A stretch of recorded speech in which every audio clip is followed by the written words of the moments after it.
စိစစ်မတိုက်ပဲပါလို့ဟမ် ဘယ်လိုစစ်မတိုက်လဲ စစ်မတိုက်ဘူးလားပြော စစ်သားတော့မှပြူအကုန်လုံးပဲ ဟုတ်လား ဒုံးနဲ့ထားတာ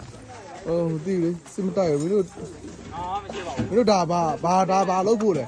မင်းတို့ဒါတွေရှောက်လိုက်တင်နေတာဘာလုပ်ဖို့လဲမင်းတို့ အပျော်ပဲသွားပြီးခီးထွက်တာ ဘာမှမဟုတ် မင်းတို့ဒုံးနေနဲ့မင်းတို့ဒုံးနေတင်ပြီးတော့မင်းတို့ခီးထွက်တာပေါ့ဟုတ်တယ်ဗျာကောင်းနေတော့စိုးနေပြီးတော့မင်းပဲစားနေတယ်ဟမ်မင်းတို့သမင်းစားတော့လည်းဟိုကြက်ပြုတ်နေပါမင်းတို့နေမကောင်းလားနေမကောင်းရင်မဲဆောက်ဆေးရုံမှာကုပေါ့ကွာမင်းတို့ဘာဟင်းလဲအာလူ ဟဲ့ပြည်သူတော်အာလူမစားဘူးမင်းတို့အာလူစားတယ်မင်းတို့တော့ရုံမာတဲ့ကောင်တွေပဲကွာ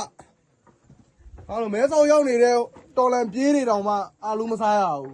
သိလားမဲဆောက်မှာတော်လန်ပြေးတွေအများကြီးတော်လန်ရေးလည်းမလုပ်ရဲတော့ဘူးလို့ရအောင်လည်းဇလည်းမရှိဘူးသိရမလားပြီးရင်တော်လန်ရေးတဲ့ကောင်တွေကိုစောက်ပေါက်ကရပြောပြီးတော့မဲဆောက်မှာသွားနေတဲ့တော်လန်ပြေးတွေတော်လန်ပြေးတော့အာလူမစားရဘူးမင်းတို့အာလူစားတယ်ဟုတ်လားမင်းတို့ငရဲကြီးမယ်နော်